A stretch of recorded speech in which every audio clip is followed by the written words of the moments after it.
All right, David DeRoche is a professor at the National Defense University and a former Pentagon official. He joins us now live from Tokyo. David, thanks so much for joining us here on Al Jazeera.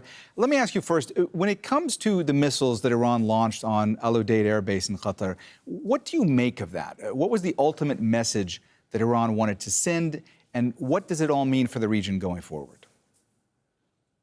I think they wanted to preserve their manliness without provoking a further military response. It remains to be seen. We won't know now, but we'll know in a couple of months whether the response was, whether they chose deliberately to have an ineffective response or whether this was the best they could do because of the depletion of their arsenal. But it's clear that in order to maintain legitimacy amongst themselves, amongst the regime, they had to show some sort of response, but they didn't want it to be so large that it would actually provoke a further attack. So I think this is just ticking the block, saying we responded to the United States, and hopefully that's the end of it. David, you know, all the developments that have happened over the course of the past few hours, they've just been downright dizzying. So much going on, so many moving parts. Let me ask you about where you think things are right now when it comes to U.S. presence in the region, and how do they navigate this terrain? So the U.S. presence in the region right now is at a sort of artificially high level. There have been a number of assets, most notably aircraft, combat aircraft, and aerial tankers that support combat aircraft that are in the region. That's not sustainable. There's probably also a bomber force that is just over the horizon, I think in Diego Garcia. And as we've seen, we're capable of operating bombers from the United States into the region and back again. It's basically, it reflects an alert force posture. It's not a sustainable force posture. So it's kind of what you do if you expect there to be tension, you want to deal with it. And also you want to serve as a deterrent presence. But, within, should this agreement stick, whether it starts, on at the time Trump said, or, the Iranian conditions, which are roughly compatible, except for a time shift, I think that the military presence will scale down rather quickly. David, since the U.S. struck those 3 nuclear sites in Iran a few days ago, we have heard various assessments from numerous U.S. officials, including U.S. President Donald Trump, suggesting that Iran's nuclear program has been obliterated.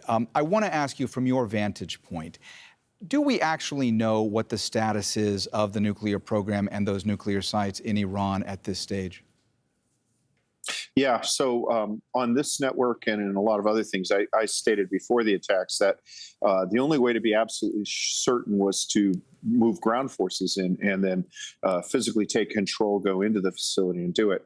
With a bombing, you never will know for sure. And it was entirely predictable that right after the bombing was done, Iranian officials would say, oh, we got everything out of there. You didn't hurt us at all.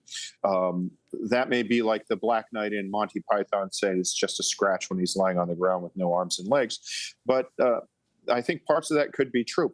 And the creation of uncertainty is a major goal in Iranian foreign policy, as it is with all nuclear powers or would-be nuclear powers. So I think that a more risky, more personnel-intensive operation to actually physically seize and control the facilities would have led us with certainty.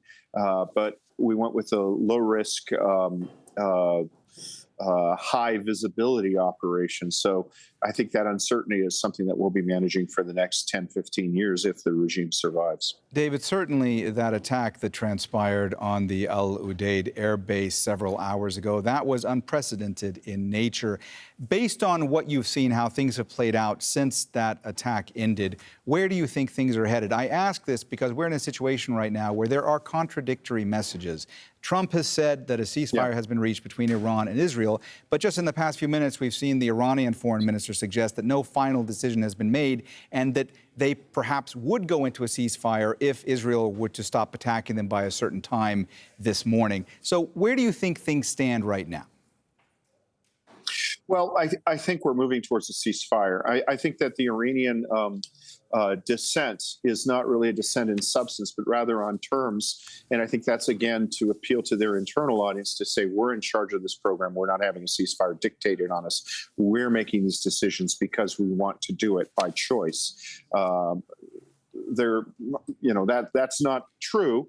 But by perhaps arguing over the fine points of when it takes effect, they're able to give that impression.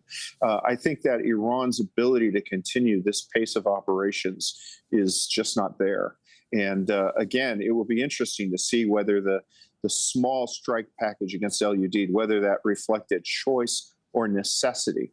And I think the chances are pretty good that it's a little bit of both. All right, David DesRoches, professor at the National Defense University and a former Pentagon official, thanks so much for joining us here on Al Jazeera. Great to speak with you. Domo.